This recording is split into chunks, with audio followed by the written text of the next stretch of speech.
नमस्कार, आप देख रहे हैं न्यूज फॉर नेशन और मैं हूं आपके साथ शिप्रा झा। कोरोना काल में बिहार में विधानसभा चुनाव कैसे संपन्न हो सके, इसको लेकर चुनाव आयोग अपनी ओर से तैयारी तो कर ही रहा है, लेकिन साथ ही साथ चुनाव आयोग ने राजनीतिक दलों से भी सुझाव मांगे हैं। एक बार फिर से चुनाव आयोग ने सभी राजनीतिक दलों से कहा है कि आप सभी लोग अपने सुझाव हमें 31 जुलाई तक भेज दें, जिसमें ये बताएं कि कैसे पब्लिक मीटिंग संभव हो पाएगा, कैसे आप लोग चुनाव कैंपेन कर पाएंगे, क्या कुछ सुझाव आपके पास हैं, किस तरीके से आप लोगों से जुड़ना चाहते हैं। इन तमाम मुद्दों को लेकर के आप अपने सुझाव चुनाव आयोग को भेजें और 31 जुलाई की तारीख तय की गई है, जिस दिन उनसे ये सुझाव मांगा गया है। मतलब साफ है कि बिहार में विधानसभा चुनाव तय समय पर हो सके, इसको लेकर चुनाव आयोग पहले से ही सक्रिय है और शायद हो सकता है कि चुनाव अपने तय समय पर हो भी जाए बिहार में।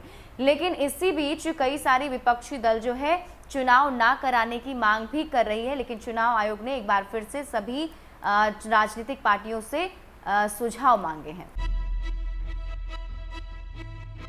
आयोग ने मान्यता प्राप्त राष्ट्रीय राजनीतिक दलों एवं राज्य स्तरीय राजनीतिक दलों के अध्यक्ष एवं महासचिव से कहा कि 31 जुलाई तक वे अपने सुझाव आयोग को भेज दें। आयोग की सबसे बड़ी चिंता इस बात को लेकर है कि कोरोना महामारी के इस दौर में बिहार में राजनीतिक दल और प्रत्याशी चुनाव प्रचार कैसे करेंगे, उनकी सभाएं कैसी होंगी। राजनीतिक दलों के सुझाव के आधार पर ही आयोग चुनाव प्रचार और पब्लिक मीटिंग के लिए गाइडलाइन तैयार करेगा। आयोग ने कहा कि कोरोना संक्रमण से बचाव के लिए डिजास्टर मैनेजमेंट एक्ट 2005 के तहत कई गाइडलाइन और दिशा निर्देश जारी किया गया है।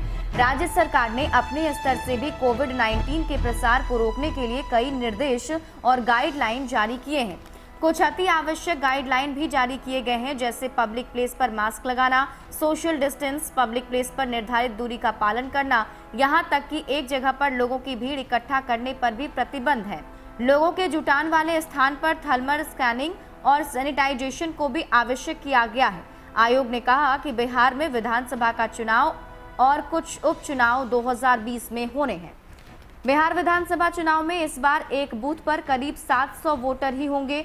कोरोना संक्रमण और सोशल डिस्टेंसिंग को ध्यान में रखकर ही चुनाव आयोग ने ये तैयारी की है। अभी तक मतदान केंद्रों पर 1000 या उससे अधिक वोटर हुआ करते थे। राज्य में ऐसे मतदान केंद्रों की संख्या 33,000 से अधिक थी, लेकिन कोरोना के कारण आयोग ने प्रत्येक बूथ पर वोटरों की संख्या तय कर दी है। तो चुनाव आयोग ने अपनी ओर से ये तैयारी तो कर ली है कि वोटिंग कैसे होगी, जिसमें ये बताया जा रहा है कि एक बूथ पर सिर्फ 700 लोग ही होंगे। पहले 1000 लोग हुआ करते थे। साथ ही साथ जो बूथों की संख्या है उसको बढ़ाया जाएगा, ताकि सोशल डिस्टेंसिंग का पालन करते हुए लोग अपना वोट जो है डाल सकें। इन सब के बीच चुनाव आयोग के पास सबसे बड़ी टेंशन ये है कि राजनीतिक दल आखिर चुनाव प्रचार प्रसार कैसे करेगा, जिसके लिए उन्होंने फिर से राजनीतिक दलों से सुझाव मांगा है और तारीख 31 जुलाई तय की है। 31 जुलाई तक राजनीतिक दलों को अपने सुझाव जो हैं वो दे देने हैं। आपको बता दें कि इससे पहले भी एक मीटिंग हुई थी, जिसमें चुनाव आयोग ने सभी राजनीतिक दलों को बुलाया था और उस मीटिंग में जो विपक्ष के लोग थे वो ये कह रहे थे कि वर्चुअल रैली जो है नहीं करने देना चाहिए। जो लोग हैं उन्हें डोर टू डोर जाकर कैंपेनिंग करने का मौका देना चाहिए।